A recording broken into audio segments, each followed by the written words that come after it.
Je m'appelle Chloé, j'ai 26 ans, et toute ma vie, on m'a attribué le rôle de la bonne fille.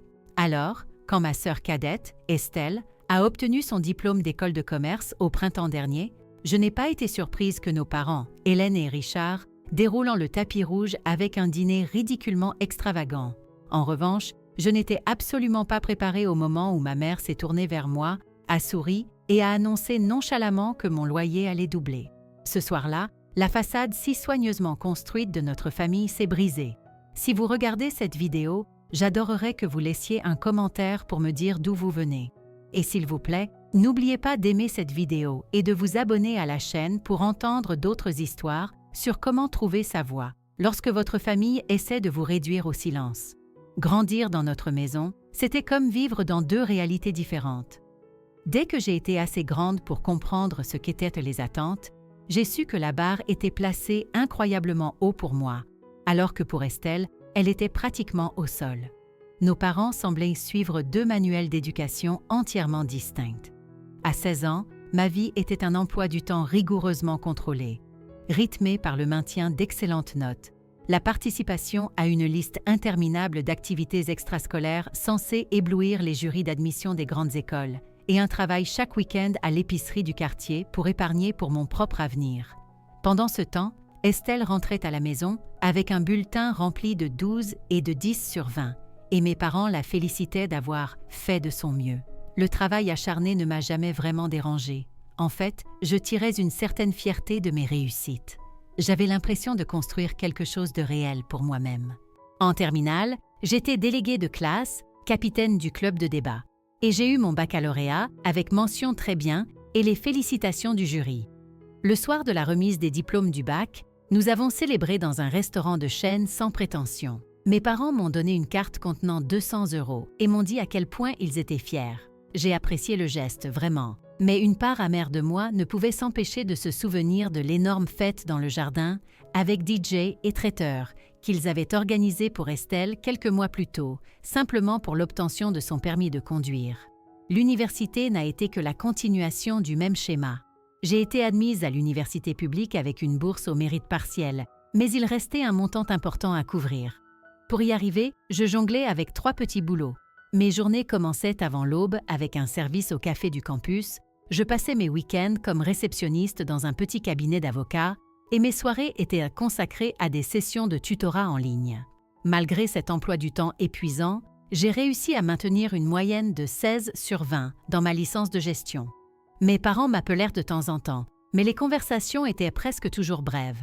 Ils posèrent des questions sur mes notes ou, plus souvent, se lançaient dans de longs récits élogieux sur les derniers triomphes d'Estelle au lycée. Quand j'ai obtenu ma licence avec mention, mes parents ont assisté à la cérémonie, mais ils ont dû partir précipitamment juste après l'appel de mon nom, car Estelle avait un gala de danse le même après-midi. Mon dîner de remise de diplôme a eu lieu dans un autre restaurant de chaîne où mon père a passé la majeure partie de la soirée distrait, faisant défiler ses emails professionnels sur son téléphone. Leur cadeau était une tenue professionnelle pour mes futurs entretiens d'embauche. C'était pratique, je leur accorde cela, mais cela ne ressemblait guère à une célébration de 4 années d'efforts acharnés. Le marché du travail était brutal quand j'ai obtenu mon diplôme. Malgré mes qualifications et un CV impeccable, les postes de débutants dans mon domaine, le marketing, étaient incroyablement rares. Après 3 mois à envoyer ce qui m'a semblé être des centaines de candidatures et à ne recevoir que des rejets automatisés, j'ai dû ravaler ma fierté et retourner à contre-cœur vivre chez mes parents. Ils ont accepté, mais ont bien précisé que ce serait un arrangement temporaire. J'ai finalement décroché un poste de coordinatrice marketing. Le salaire n'était pas mirobolant, à peine 35 000 € par an. Mais c'était un pied dans la porte dans le domaine que j'avais choisi, et il y avait un potentiel d'évolution. Le lendemain matin où j'ai reçu mon tout premier salaire, ma mère s'est assise en face de moi à la table du petit déjeuner et a mentionné nonchalamment que, maintenant que j'avais un emploi, il s'attendait à ce que je contribue aux dépenses du foyer. 400 € par mois pour le gîte et le couvert me semblait assez raisonnable, alors j'ai accepté sans discuter. Au même moment, Estelle se préparait pour ses études supérieures. Contrairement à moi, elle avait jeté son dévolu sur une coûteuse école de commerce privée à l'autre bout de la région. Mes parents n'ont même pas sourcillé devant les frais de scolarité de 15 000 € par an. Ils ne se sont pas contentés de payer ses études. Ils lui ont acheté un MacBook Pro neuf, une garde-robe entièrement renouvelée et ont complètement meublé sa chambre d'étudiante avec des articles qui semblaient tout droit sortis d'un catalogue haut de gamme. Quand j'ai tenté une seule fois de souligner gentiment la disparité, la réponse de ma mère a été rapide et dédaigneuse. « Tu t'es toujours débrouillée, Chloé. Estelle a simplement besoin de plus de soutien pour réussir. » J'ai fait de mon mieux pour ne pas me sentir blessée. C'était peut-être vrai. Peut-être qu'Estelle avait besoin de plus de soutien. Peut-être aurais-je dû être fière d'être si autonome que mes parents ne ressentaient pas le besoin de s'inquiéter pour moi. Mais au fil des ans, alors que ce schéma non seulement persistait, mais s'intensifiait, il devenait de plus en plus difficile d'ignorer le sentiment lancinant d'injustice. Pendant les 4 années d'Estelle dans sa coûteuse école, elle a changé de spécialisation 3 fois, a pris un semestre entier de congé pour se trouver en voyageant à travers l'Europe et a quand même réussi à obtenir son diplôme à temps avec une spécialisation en communication. Pendant cette période, ma contribution mensuelle au foyer a progressivement grimpé jusqu'à 600 €, tout cela pendant que je remboursais assidûment mon prêt étudiant et que j'essayais désespérément de me constituer une épargne. Chaque fois que j'envisageais sérieusement de prendre mon propre appartement, quelque chose me retenait. C'était en partie l'anxiété financière, mais une plus grande part était un espoir insensé et persistant qu'un jour mes parents verraient enfin mes efforts, qu'ils apprécieraient mes contributions de la même manière qu'ils célébraient la simple existence d'Estelle. Au moment où la remise de diplôme d'Estelle approchait, j'avais été promue 2 fois au travail. Je gagnais désormais un salaire respectable de 55 000 € par an. Grâce à un budget agressif et une vie sociale inexistante, j'avais remboursé la moitié de mon prêt étudiant et je commençais enfin à voir mon compte épargne grossir. Je vivais toujours à la maison, bien que je versais maintenant 800 € par mois directement à mes parents. J'aimais sincèrement ma sœur. Malgré le favoritisme flagrant qui avait défini notre éducation, Estelle n'avait jamais été délibérément cruelle à ce sujet. Elle était simplement le produit de son environnement, habituée à être le centre de l'univers et à recevoir tout ce qu'elle désirait sans poser de questions. Notre relation était cordiale, sinon particulièrement profonde. Je voulais lui montrer mon soutien, alors je lui ai acheté un cadeau de diplôme coûteux, un sac à main de créateur sur lequel elle faisait des allusions depuis des mois. Il m'a coûté près de 1 800 €, une part importante de mes économies durement gagnées. Mais je voulais prouver, peut-être autant à moi-même qu'à elle, que j'étais une bonne sœur. Le week-end précédant son dîner de remise de diplôme, je passais devant la chambre de mes parents et je les ai entendus parler. La voix de mon père était tendue par le stress, alors qu'il mentionnait des dettes de carte de crédit. La réponse de ma mère m'a glacé le sang. « Ne t'inquiète pas, Richard, » dit-elle, la voix pleine d'assurance. Une fois qu'Estelle aura son diplôme et que Chloé commencera à payer sa juste part, les choses seront plus faciles. Le commentaire était troublant, une sombre prémonition. Mais je l'ai mis de côté. Il ne s'attendait sûrement pas à ce que je subventionne seule la famille. J'essayais, après tout, de construire ma propre vie. Le dîner de remise de diplôme d'Estelle a eu lieu à la Fourchette d'Or, le restaurant le plus cher et le plus ostentatoire de notre ville. Je suis arrivée en avance, ayant pris une demi-journée de congé pour aider mes parents à préparer le salon privé qu'ils avaient réservé.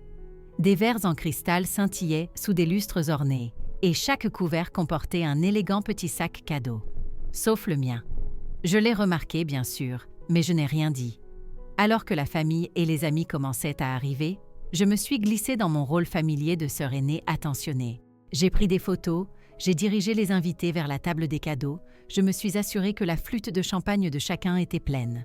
Ma sœur, bien sûr, est arrivée la dernière, faisant une entrée remarquée dans une nouvelle robe magnifique que je n'avais jamais vue auparavant. Mes parents rayonnaient, leur fierté irradiant dans toute la pièce. « À notre fille, la diplômée !» a annoncé mon père en levant son verre pour un toast. Tout le monde a applaudi. J'ai souri et applaudi avec eux, ressentant une véritable étincelle de bonheur pour Estelle, même si une voix lancinante dans ma tête me rappelait que ma propre remise de diplôme avec mention avait à peine mérité un dîner expédié dans un restaurant familial. Le repas était une affaire somptueuse de plusieurs plats, accompagnés de bouteilles de vin qui coûtaient probablement plus que mon budget d'épicerie hebdomadaire. Je ne pouvais m'empêcher de calculer mentalement le coût au fil de la soirée, estimant que mes parents devaient dépenser au moins 5 000 € pour ce seul repas. Le souvenir du deuxième petit boulot que j'avais pris à l'université juste pour pouvoir m'acheter des manuels m'a traversé l'esprit, mais je l'ai repoussé. C'était la soirée d'Estelle. Au moment du dessert, ma mère s'est levée et a teinté son verre pour attirer l'attention. La salle s'est calmée alors qu'elle se lançait dans un discours émouvant sur l'immense fierté qu'elle ressentait pour la réussite d'Estelle. Ton père et moi voulions t'offrir quelque chose de vraiment spécial pour marquer cette occasion mémorable, dit-elle, la voix chargée d'émotion alors qu'elle plongeait la main dans son sac. Quelque chose qui représente l'avenir brillant et radieux qui t'attend. Elle a sorti une petite boîte élégante et l'a tendue à Estelle. Ma sœur l'a ouverte avec une lenteur théâtrale, ses yeux s'écarquillant. Puis, elle a poussé un cri de pure joie. Elle a brandi une clé de voiture avec le logo distinctif aux 4 anneaux d'Audi. « C'est une blague ?» a crié Estelle, se levant d'un bond de sa chaise. Mon père a hoché la tête, souriant jusqu'aux oreilles. Elle est garée juste devant. Le SUV e-tron bleu que tu regardais. La pièce a éclaté en un brouhaha de conversations excitées, tandis qu'Estelle et ses amis couraient à la fenêtre. Effectivement, garée à une place de choix juste à l'entrée, se trouvait une Audi électrique flambant neuve, avec un énorme nœud rouge sur le capot. 65 000 €, minimum, a calculé automatiquement mon cerveau. Probablement plus proche de 70 avec les options personnalisées que ma sœur aurait exigées. J'avais l'impression d'être sous l'eau. Tous les sons autour de moi sont devenus étouffés et lointains. Je me suis souvenu d'avoir reçu une carte cadeau essence de 100 € pour ma propre remise de diplôme que mon père m'avait rappelé être pratique, puisque je devrais me déplacer pour des entretiens d'embauche. Pendant que les autres invités se précipitaient dehors pour admirer la voiture, je suis restée figée sur mon siège, essayant de donner un sens à cette disparité vertigineuse. Ma mère est revenue à la table et s'est assise à côté de moi. Je me suis préparée, m'attendant peut-être à une reconnaissance discrète de l'évidence, peut-être même à une explication bancale. Au lieu de cela, elle a posé sa main sur la mienne et m'a offert un sourire placide. « Chloé, ma chérie, ton père et moi voulions te parler de ta situation de logement. » A-t-elle commencé. Mon estomac s'est instantanément noué. Maintenant que tu es à ton poste depuis 3 ans et que tu as eu ces belles promotions, nous pensons qu'il est temps que tu contribues de manière un peu plus substantielle au foyer. J'ai cligné des yeux, mon esprit luttant pour suivre sa logique. Plus que les 800 € que je payais déjà? À partir du mois prochain, dit-elle, son ton aussi désinvolte que si elle parlait de la météo. Nous aimerions que tu paies 1 600 € de loyer. C'est toujours bien en dessous du prix du marché pour le quartier. Et tu as tout le sous-sol aménagé pour toi seul. Je l'ai juste regardé, sans voix, attendant la chute ou une sorte de justification. Aucune n'est venue. Dehors, j'entendais Estelle faire vrombir le moteur silencieux de sa voiture électrique sous les « ah » et les « ah » admiratifs de la foule. Vous venez de dépenser plus de 65 000 € pour une voiture pour Estelle, dis-je lentement, les mots semblant étrangers dans ma bouche. Et maintenant, vous me demandez de presque doubler mon loyer. L'expression de ma mère s'est durcie presque imperceptiblement. Ces deux choses ne sont pas liées, Chloé. Ta sœur vient d'obtenir son diplôme. C'est son cadeau. Tu travailles depuis des années. Il est temps que tu paies ta juste part. Ma juste part, ai-je répété. L'expression a résonné dans ma tête, entrant en collision avec le souvenir de la conversation que j'avais surprise sur leurs finances. Et soudain, toute l'image hideuse s'est mise en place. Avant que je puisse formuler une réponse, elle m'a tapoté la main et s'est levée. Nous pourrons discuter des détails demain. Ne gâchons pas la journée spéciale d'Estelle. Elle s'est éloignée pour rejoindre la fête à l'extérieur, me laissant complètement seule à table, entourée des débris d'une fête somptueuse. Je suis restée assise là pendant ce qui m'a semblé une éternité, fixant les assiettes vides et les verres de champagne à moitié finis. Le contraste n'aurait pas pu être plus brutal. Une voiture à 65 000 € contre une facture de loyer de 1 600 €. Une célébration contre une obligation. Un cadeau contre un fardeau. Le trajet de retour à la maison fut d'une tension suffocante. Estelle nous suivait dans sa nouvelle Audi, klaxonnant joyeusement à chaque feu rouge. Mes parents bavardaient avec enthousiasme sur les caractéristiques de la voiture et à quel point tous les invités avaient été impressionnés. Pas une seule fois ils n'ont évoqué notre conversation précédente. Pas une seule fois ils n'ont semblé remarquer mon silence de marbre. Alors que nous nous garions dans l'allée, Estelle s'est précipitée à l'intérieur pour appeler ses amis et s'extasier sur sa nouvelle voiture. Mes parents se sont attardés dans le jardin, admirant les lignes épurées de l'Audi sous la lueur des lampadaires. « C'est vraiment une belle voiture », dit fièrement mon père. « Notre petite princesse mérite ce qu'il y a de mieux. » Je suis passée devant eux sans un mot et je suis descendue directement dans ma chambre au sous-sol, fermant doucement la porte derrière moi. Assise sur mon lit dans la pénombre, la pleine et écrasante réalité de la situation m'a submergée. Je n'étais pas une fille pour eux, pas de la manière qui comptait. J'étais une locataire. J'étais une ressource financière. J'étais une source de revenus pour financer le style de vie d'Estelle. Pour la première fois, je me suis autorisée à ressentir le poids entier et non dilué de des années d'injustice. Et avec cette reconnaissance douloureuse est venue une décision que j'avais évitée depuis bien trop longtemps. Je n'ai pas dormi une seule minute cette nuit-là. Alors que les bruits d'une célébration spontanée descendèrent de l'étage, Estelle montrant ses nouvelles clés de voiture à des amis qui étaient passés, j'étais assise dans ma chambre au sous-sol avec un bloc-notes, une calculatrice et mon ordinateur portable, menant un audit médico-légal de toute ma vie. D'abord, j'ai passé mes finances au peigne fin. Mon salaire actuel était de 55 000 € bruts, ce qui revenait à environ 42 000 € net. Mes remboursements de prêts étudiants s'élevaient à 600 € par mois, avec un solde restant d'environ 18 000 €. J'avais, grâce à une frugalité extrême, réussi à économiser 22 000 € au cours des 3 dernières années. Ma voiture était payée, mais elle vieillissait et nécessiterait probablement bientôt des réparations coûteuses. Si je commençais à payer à mes parents 1 600 € par mois, cela ferait 19 200 € par an, soit près de 45 % de mon revenu net. Ajoutez à cela mon prêt étudiant, l'assurance auto, la mutuelle, la nourriture et les autres produits de première nécessité, et il ne me resterait pratiquement rien. Je travaillerais à un poste exigeant à temps plein juste pour subventionner le foyer de mes parents pendant qu'ils achetaient des véhicules de luxe pour ma sœur. Plus j'analysais les chiffres, plus je réalisais que cela avait été la dynamique tacite de toute ma vie. J'étais la responsable, celle qui travaillait dur, économisait et ne demandait rien. Estelle était celle qui recevait tout. La vraie question était, pourquoi avais-je laissé cela durer si longtemps? Ouvrant mon ordinateur portable, j'ai commencé à parcourir les annonces d'appartements dans ma région. La plupart des 2 pièces se situaient dans la fourchette de 1 300 à 1 500 €, pas très différent de ce que mes parents exigeaient maintenant pour une chambre dans leur sous-sol. Mais quelques studios ont attiré mon attention, affichés autour de 1 100 €. Une annonce en particulier s'est démarquée. Un petit studio récemment rénové en centre-ville pour 800 € par mois, charges comprises. L'emplacement ajouterait environ 10 minutes à mon trajet, mais il était à distance de marche des parcs, des cafés et d'une épicerie.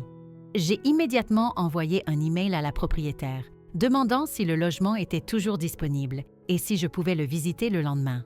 Ensuite, j'ai envoyé un SMS à ma meilleure amie, Maya, qui me disait gentiment depuis des années que ma situation familiale était toxique. « Tu avais raison », ai-je écrit. « Je dois partir. » Y a-t-il une chance que je puisse squatter chez toi quelques jours le temps que je trouve un appartement? La réponse de Maya est revenue presque instantanément. Enfin, ma chambre d'amis est à toi aussi longtemps que tu en auras besoin. Viens ce soir si tu veux. J'ai fixé son message, un sentiment soudain et vertigineux de possibilités m'envahissant. Pourquoi pas ce soir? Qu'est-ce que j'attendais? Une autre conversation condescendante, où ma mère m'expliquerait pourquoi mes contributions financières étaient nécessaires pour financer leur style de vie. Un autre rappel douloureux que mes accomplissements étaient attendus alors que la simple existence d'Estelle était un motif de célébration. Prenant une décision sur un coup de tête, j'ai sorti mes vieilles valises de sous le lit et j'ai commencé à faire mes bagages avec une efficacité méthodique, presque détachée. Vêtements, documents importants, mon ordinateur portable et les quelques objets sentimentaux qui étaient vraiment à moi. J'ai été choquée de voir le peu de choses que je possédais réellement et que je tenais à emporter avec moi. En faisant mes valises, j'entendais la fête à l'étage qui se terminait enfin. Personne n'est venu voir comment j'allais. Personne ne semblait même avoir remarqué mon absence de la célébration. La prise de conscience ne m'a pas fait mal. Elle a renforcé ma résolution. J'ai fait 3 allers-retours silencieux, transportant des sacs jusqu'à ma voiture, que j'avais garée dans la rue au lieu de l'allée où la nouvelle Audi d'Estelle brillait maintenant. Dans l'obscurité, personne ne m'a remarqué. De retour dans ma chambre, j'ai regardé l'espace que j'avais occupé pendant les 3 dernières années. Je ne m'y étais jamais vraiment sentie chez moi, ai-je réalisé. Ça avait toujours été temporaire, conditionnel. Sur mon bureau, j'ai laissé un bref mot. J'ai décidé qu'il était temps pour moi de déménager. L'augmentation de loyer proposée rend plus économique pour moi d'avoir mon propre logement. J'ai déjà payé les 800 € de ce mois-ci. Je vous contacterai une fois que je serai installée. Chloé. Aucune émotion, aucune accusation, juste des faits froids et durs. Je savais que toute tentative d'exprimer mes sentiments serait déformée et utilisée contre moi, rejetée comme de la jalousie ou de l'ingratitude. Jetant un dernier regard autour de moi, j'ai doucement fermé la porte du sous-sol derrière moi. La maison était enfin silencieuse. Je me suis glissée par la porte latérale, l'ai verrouillée et j'ai marché jusqu'à ma voiture sans me retourner. Le trajet jusqu'à l'appartement de Maya a duré 20 minutes. À chaque kilomètre qui passait, je sentais un poids physique se soulever de mes épaules. C'était un cocktail terrifiant de peur et d'exaltation, d'incertitude et de soulagement profond. Au moment où je me suis garée devant son immeuble, mes mains avaient cessé de trembler. Maya attendait à la porte en pyjama, son expression un mélange de profonde inquiétude et d'immense fierté. « Tu l'as vraiment fait » dit-elle en attrapant un de mes sacs. « Je l'ai vraiment fait » ai-je confirmé, un sourire se dessinant enfin sur mon visage alors que je la suivais à l'intérieur. Sa chambre d'amis était petite, mais chaleureuse et accueillante, avec un vrai lit, et non le futon bosselé que j'utilisais. Elle avait déjà préparé des serviettes propres et un double des clés pour moi. « On parlera de tout ça demain » dit-elle doucement. « Dors un peu. Tu es en sécurité ici. » Pour la première fois depuis aussi longtemps que je pouvais me souvenir, j'ai senti que quelqu'un faisait passer mes besoins en premier. Alors que j'étais allongée dans mon lit cette nuit-là, dans une chambre inconnue dans un autre quartier de la ville, je m'attendais à être submergée par l'anxiété ou le regret. Au lieu de cela, j'ai ressenti quelque chose de totalement nouveau, quelque chose que je n'avais pas ressenti depuis que j'étais enfant. Je me sentais libre. La première semaine chez Maya fut un tourbillon de visites d'appartements, de réunions de travail et de l'anxiété constante et bourdonnante d'esquiver les appels de ma famille. Mon téléphone s'est allumé sans cesse le premier jour, avec des messages qui sont rapidement passés, de la confusion à la colère pure et simple. Les textos de ma mère sont passés d'un simple « Où es-tu » à « Comment peux-tu être si égoïste et ingrate ?» En quelques heures, mon père a appelé 2 fois, laissant des messages vocaux sévères, m'exhortant à être raisonnable et à discuter de cela comme des adultes. Estelle a envoyé un seul texto cinglant. « Bravo pour ramener ma remise de diplôme à toi, encore une fois. » Je n'ai répondu à aucun d'entre eux. Maya, mon roc, m'a conseillé de faire une pause complète pour me vider la tête avant même de penser à engager la conversation, et son conseil m'a semblé être une bouée de sauvetage. Au lieu de cela, j'ai consacré toute mon énergie à obtenir le studio que j'avais trouvé en ligne. La propriétaire, une femme âgée au visage aimable nommée Béatrice, m'a fait visiter le logement le lendemain de mon départ. Il était petit, à peine 35 mètres carrés, mais il était lumineux et propre, avec un agencement astucieux conçu pour maximiser l'espace. Un lit escamotable se repliait parfaitement dans le mur, créant un espace de vie étonnamment spacieux pendant la journée. La kitchenette était minimale, mais la salle de bain avait été récemment rénovée, et le meilleur atout était une grande fenêtre donnant sur un petit jardin communautaire dynamique. « Ce n'est pas grand-chose », reconnut Béatrice avec un sourire chaleureux, « mais c'est calme, c'est propre et c'est entièrement à vous, entièrement à moi. » Ces 2 mots m'ont frappé avec une force profonde. J'ai signé le bail sur le champ, remettant mon premier mois de loyer et ma caution. Meubler l'appartement vide est devenu un exercice de créativité et de budget strict. J'avais mes affaires personnelles, but aucun meuble à proprement parler. Maya a été une sauveuse, m'aidant à écumer les dépôts-ventes et les sites de vente en ligne. Nous avons trouvé une petite table et des chaises de salle à manger d'occasion pour 80 €, un fauteuil de lecture confortable pour 60 et avons approvisionné la cuisine avec des essentiels achetés dans des magasins à bas prix. Lentement, minutieusement, la boîte vide a commencé à se transformer en un espace qui ressemblait à un chez-soi. Pendant ce temps, le barrage de ma famille continuait. Après 3 jours de silence de ma part, les messages de ma mère ont pris un tour menaçant. « Si tu ne nous rappelles pas immédiatement, nous te déclarerons comme personne disparue à la police. » J'ai finalement cédé et lui ai envoyé un bref texto générique. « Je suis en sécurité et je vais bien. J'ai besoin d'espace. S'il vous plaît, respectez cela. » Ils ne l'ont pas respecté. Le lendemain même, mon père s'est présenté à mon lieu de travail. Il a fait une telle scène à la réception, exigeant de savoir où je me trouvais, que ma patronne, Nathalie, a dû intervenir. J'étais absolument mortifiée. J'ai dû la prendre à part et lui donner une version très édulcorée de la situation. « Un différend familial ?» dis-je vaguement. « J'ai récemment déménagé et ils ne le prennent pas bien. » Nathalie a été étonnamment compréhensive. « Prenez une pause déjeuner plus longue si vous avez besoin de régler les choses, » a-t-elle offert, et prévenez la sécurité s'ils se présentent à nouveau. Ce week-end-là, j'ai changé de numéro de téléphone. J'ai donné le nouveau uniquement à Maya, Nathalie et quelques autres amis proches, avec des instructions strictes de ne pas le partager avec ma famille. Cela semblait être une mesure extrême, mais la paix et la tranquillité que cela m'a apporté étaient immédiates et nécessaires pour ma santé mentale. À chaque jour qui passait dans mon nouvel appartement, je me sentais plus ancrée. La routine simple et tranquille de me réveiller dans mon propre espace, de faire du café dans ma propre cuisine et de rentrer dans un endroit qui était entièrement à moi m'apportait un sentiment de calme que je n'avais jamais connu.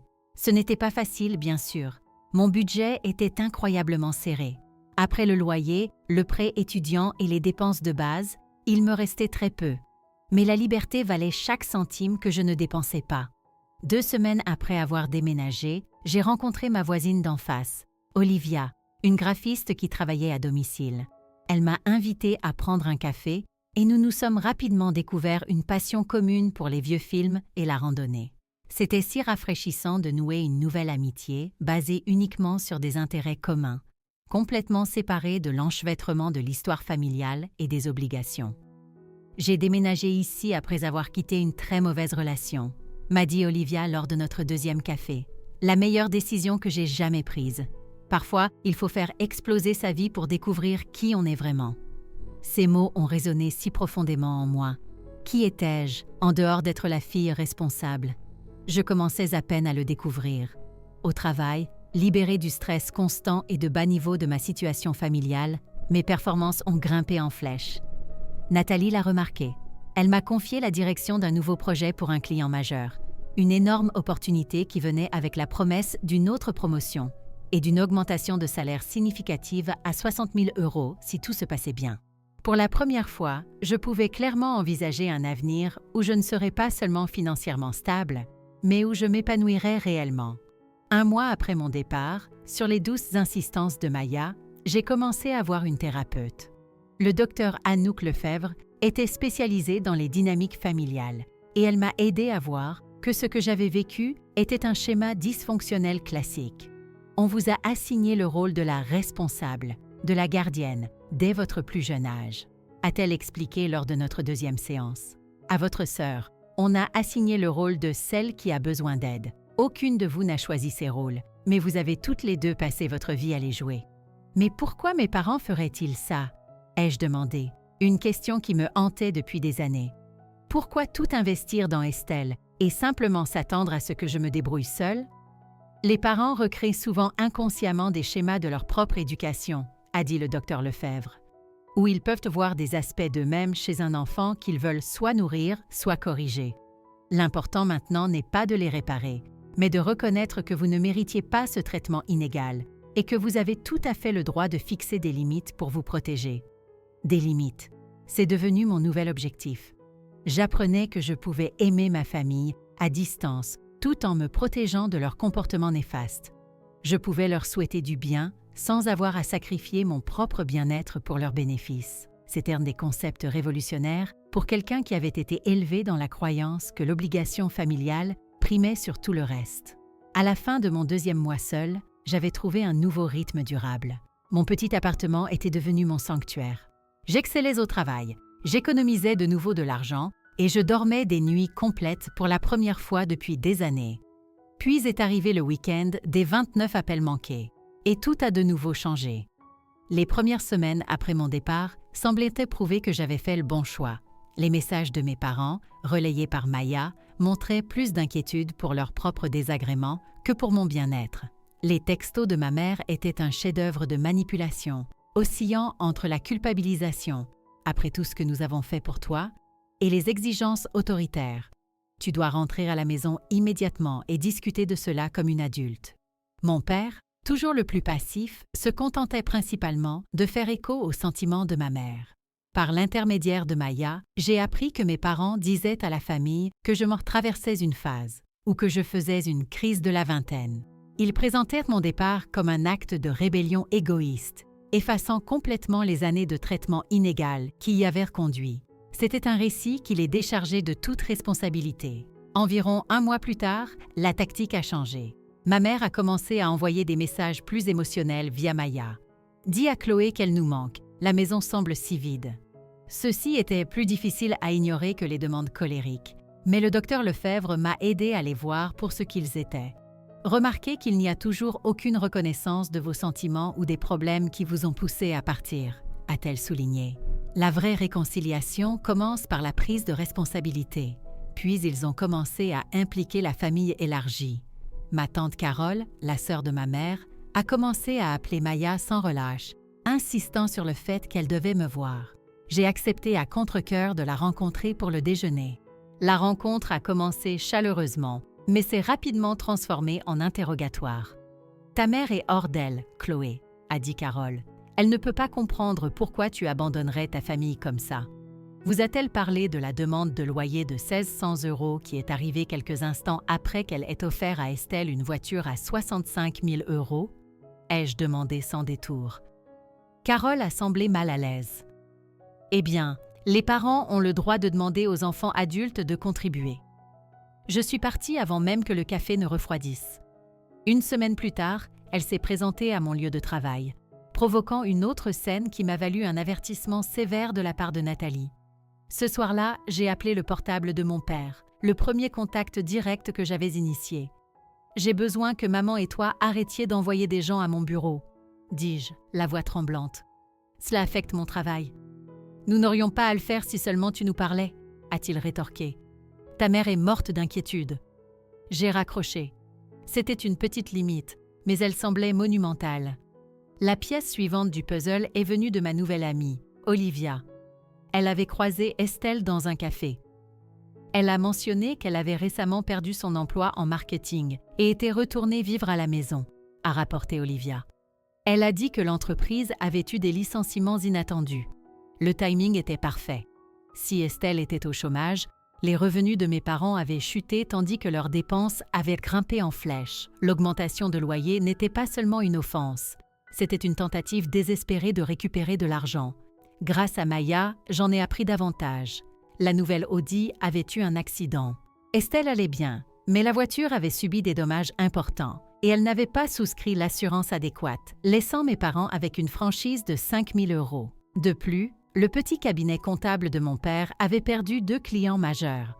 Le tableau financier devenait plus clair et c'était une catastrophe. 6 semaines après mon départ, ma mère a réussi à obtenir mon adresse e-mail professionnelle et a commencé une campagne quotidienne de messages. La tension artérielle de ton père est au plus haut à cause du stress que tu as causé, lisait-on dans l'un d'eux. Je n'ai pas répondu, mais j'ai sauvegardé chacun d'entre eux. Le vrai choc est venu 2 mois plus tard. Maya m'a appelée, furieuse. « Je viens de voir ta tante Carole, » dit-elle. « Chloé, ils racontent aux gens que tu as fait une dépression nerveuse, que tu es devenue paranoïaque et délirante et que c'est pour ça que tu es partie. » C'était une chose d'être en colère, mais répandre activement des mensonges sur ma santé mentale était une tentative calculée de me discréditer, de s'assurer que personne ne croirait jamais ma version de l'histoire. Ce week-end-là, j'ai repris le contrôle de mon récit. J'ai écrit un email calme et factuel à des membres clés de la famille et à des amis proches de la famille. Ma décision de partir était basée sur des considérations financières et un désir d'indépendance, ai-je écrit. Je suis attristée d'apprendre que des explications alternatives et fausses de mon départ circulent. Les réponses furent éclairantes. La famille a commencé à se diviser en factions, ce qui était douloureux mais aussi clarifiant. Près de 3 mois après mon départ, les choses ont atteint un point critique. Au cours d'un seul week-end, mon téléphone, dont ma tante avait réussi à obtenir le nouveau numéro, a enregistré 29 appels manqués de divers parents. Maya m'a dit que mes parents avaient convoqué une réunion de famille d'urgence pour discuter de la situation Chloé.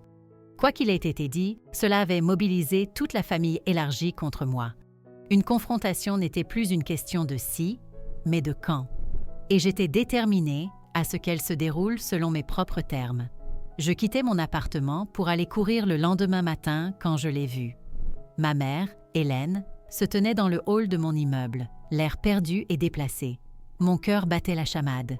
Je me suis approchée lentement.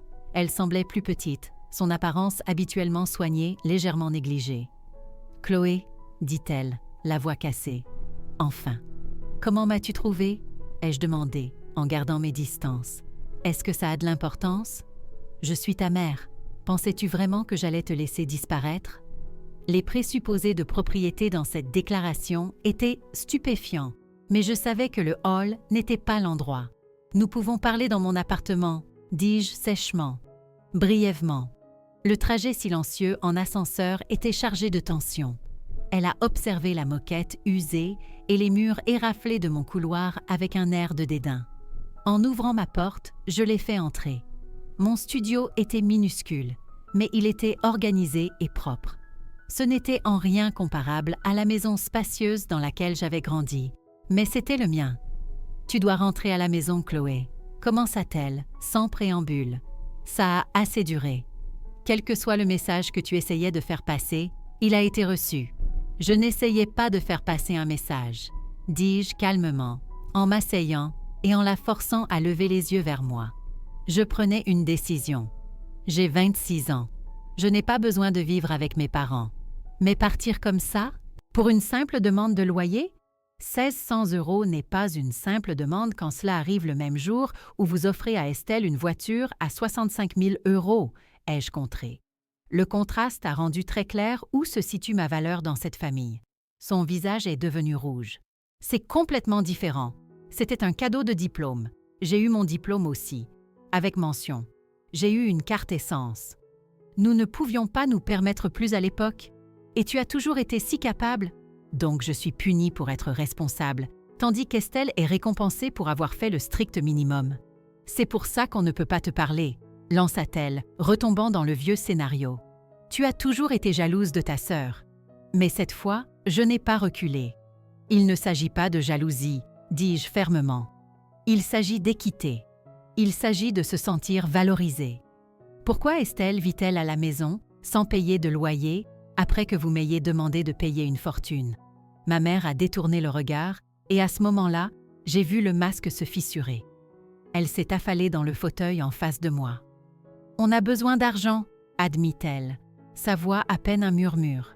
« L'entreprise de ton père, elle est en difficulté. Nous avons des dettes de carte de crédit pour les études d'Estelle. Et maintenant, elle a perdu son travail. Et il y a les mensualités de la voiture que nous aidons à payer. Voilà, la vérité. Donc j'étais censée subventionner vos erreurs financières et le style de vie d'Estelle. » dis-je, non pas comme une accusation, mais comme un fait. « Tu as un bon travail. Tu es stable. On avait juste besoin d'aide, » plaida-t-elle. « La famille s'entraide, oui, ai-je convenu. Mais ce n'était pas une demande d'aide. C'était une exigence, déguisée en loyer, faite sans honnêteté ni reconnaissance. Ce n'est pas de l'aide, c'est de l'exploitation. » Elle a tressailli. « C'est une chose terrible à dire. C'est une chose terrible à réaliser à propos de ses propres parents. » ai-je contré. Je l'ai vu se dégonfler, le combat la quittant. « C'est grave à quel point ?» ai-je demandé doucement. Elle a hésité, puis le barrage a cédé. Les réparations de la voiture nous ont coûté 5 000 € que nous n'avions pas. Ton père a perdu ses plus gros clients. Nous utilisons des cartes de crédit pour maintenir les apparences depuis plus d'1 an. Nous comptions sur ton augmentation de loyer pour faire les paiements minimums. La révélation aurait dû me mettre en fureur. Au lieu de cela, j'ai juste ressenti un calme étrange et triste. Il ne s'agissait pas d'aimer Estelle davantage, pas entièrement. Il s'agissait de désespoir, de fierté et d'un sentiment de droit qui entraient en collision. « Je ne peux pas arranger ça pour vous, maman », dis-je doucement mais fermement. Je ne peux pas revenir à la maison et payer 1 600 € de loyer pour résoudre des problèmes que je n'ai pas créés. « Alors à quoi ont servi tous nos sacrifices pour toi ?» demanda-t-elle, la colère reprenant le dessus. Les enfants sont censés prendre soin de leurs parents. J'aurais aidé, lui ai-je dit honnêtement. Si vous aviez demandé, mais pas comme ça. Pas en étant manipulée et en me sentant sans valeur. Elle se leva brusquement. Je vois que c'était une erreur. Alors qu'elle se dirigeait vers la porte, je suis restée assise. Je me soucie de vous, dis-je tranquillement. Mais je dois aussi me soucier de ce qui m'arrive. Pour la première fois de ma vie, je me fais passer en premier, et je ne m'excuserai pas pour ça. Elle s'arrêta, la main sur la poignée. C'est l'anniversaire de ton père dimanche prochain, dit-elle sans se retourner. Il voudrait que tu sois là. Ce n'était pas une branche d'olivier, mais c'était une ouverture. J'y réfléchirai, ai-je répondu. Après son départ, je suis restée seule dans mon minuscule appartement, me sentant vidée mais aussi étrangement puissante. La confrontation que j'avais redoutée pendant des mois avait eu lieu, et je n'avais pas craqué. C'était un équilibre délicat, ce nouveau monde de limites que je commençais à peine à apprendre. La semaine qui a suivi la visite de ma mère fut une période d'intense réflexion. J'avais tenu bon, mais la conversation m'avait laissé un mélange complexe de culpabilité et de résolution. Lors d'une séance de thérapie, le docteur Lefebvre m'a aidé à voir que la résolution ne serait pas une fin nette et ordonnée. Des relations saines nécessitent une négociation continue, a-t-elle expliqué. La question maintenant est, quel genre de relation voulez-vous avec votre famille à l'avenir? J'ai décidé que la première étape était de contacter Estelle directement. Elle avait été un produit du système, pas son architecte. Nous nous sommes rencontrés dans un café neutre. Elle avait l'air diminuée. L'assurance désinvolte avait disparu, remplacée par une lassitude qui allait au-delà de son simple jean et de son pull. « L'indépendance te va bien », dit-elle, un compliment inattendu qui m'a touchée. Elle a été brutalement honnête sur sa situation. La perte de son emploi, la voiture endommagée, les disputes constantes à la maison à propos de l'argent, et comment tout le monde semblait la blâmer pour mon départ. Je ne m'attendais pas à une telle franchise. « Je ne suis pas partie à cause de toi, Estelle », l'ai-je assuré. « Je suis partie parce que la différence de traitement entre nous est devenue impossible à ignorer. » Elle est restée silencieuse un long moment. « J'ai toujours su qu'il me favorisait », a-t-elle finalement admis en me regardant dans les yeux. « Je n'ai juste pas pensé à ce que cela signifiait pour toi. Je suis désolée, Chloé, j'aurais dû le voir, j'aurais dû dire quelque chose. » Ces excuses sincères ont fissuré quelque chose de profond en moi. Des larmes que je ne m'étais pas autorisée à verser depuis des mois ont monté. Nous avons parlé pendant 2 heures, plus honnêtement que nous ne l'avions jamais fait de notre vie. Elle a révélé que nos parents m'avaient toujours présentée comme la norme impossible qu'elle ne pourrait jamais atteindre, ce qui alimentait ses propres insécurités. Nous avons toutes les deux vu comment l'approche dysfonctionnelle de nos parents nous avait nui de manière différente, mais tout aussi importante. « J'ai un entretien d'embauche la semaine prochaine », m'a-t-elle dit en partant, « et je cherche des colocataires. Je dois quitter cette maison. » J'ai ressenti une vague de fierté pour elle. « Si tu as besoin d'aide pour ton CV, fais-le-moi savoir, » ai-je offert. « Nous sommes toujours sœurs, » ai-je dit, et en nous étreignant, j'ai su que c'était vrai. L'étape suivante fut plus difficile. J'ai décidé d'assister au dîner d'anniversaire de mon père, mais selon mes propres termes. J'y suis allée en voiture. J'ai apporté un cadeau modeste, et je me suis préparée mentalement. Le dîner fut tendu, mais productif. Quand ma mère a fait allusion à leurs besoins financiers, j'étais prête. Je ne peux pas payer de loyer pour un endroit où je ne vis pas, dis-je calmement. Mais je serai disposée à m'asseoir avec vous deux et à vous aider à créer un budget.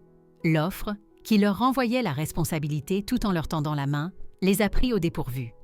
Après un moment, mon père, l'air fatigué, a hoché la tête. « On aurait bien besoin d'aide », a-t-il admis. Cette conversation fut le début d'une nouvelle phase fragile. Je les ai aidés à créer un budget réaliste et un plan de remboursement de leurs dettes. Je ne leur ai pas donné d'argent, je leur ai donné des outils. Ma mère a d'abord résisté à ce renversement des rôles. Mais à mesure que leur situation s'améliorait lentement, son attitude s'est adoucie. « Tu es douée pour ça », a-t-elle reconnu un soir. « Tu as toujours été si raisonnable. » Ce n'étaient pas des excuses, mais c'était une reconnaissance. 6 mois après avoir quitté la maison, ma vie était méconnaissable. J'avais obtenu la promotion et l'augmentation à 60 000 €. Mon cercle d'amis était rempli de gens qui me connaissaient pour qui j'étais. Plus important encore, J'avais développé un sentiment d'estime de soi qui n'était pas lié à l'approbation de ma famille. Ma relation avec eux a continué d'évoluer. Il y avait encore des moments difficiles, mais je devenais plus confiante pour maintenir mes limites. Estelle a trouvé un travail et a emménagé avec des colocataires, et notre lien en tant que sœurs s'est renforcé alors que nous naviguions sur nos chemins séparés vers l'indépendance. Mes parents ont fait des progrès lents mais constants, et mon père a même commencé à reconnaître son rôle dans l'ancienne dynamique. « J'ai toujours pensé que je faisais ce qu'il fallait pour vous deux », m'a-t-il dit une fois. Te pousser parce que tu étais capable, gâter Estelle parce qu'elle semblait en avoir besoin. Je n'ai jamais vu les choses de ton point de vue. Ce n'était pas une compréhension complète, mais c'était un début.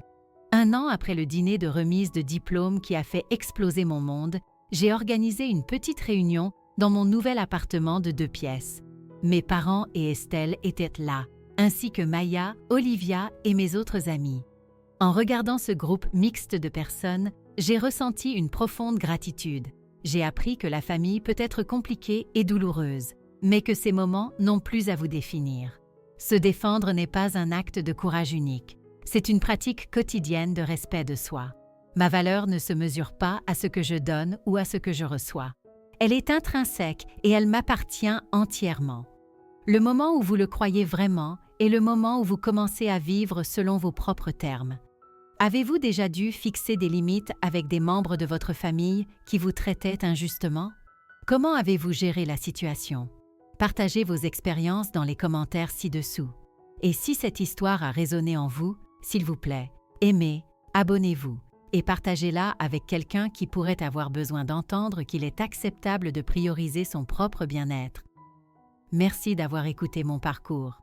Et n'oubliez pas, il n'est jamais trop tard pour créer la vie que vous méritez. Fin de l'histoire.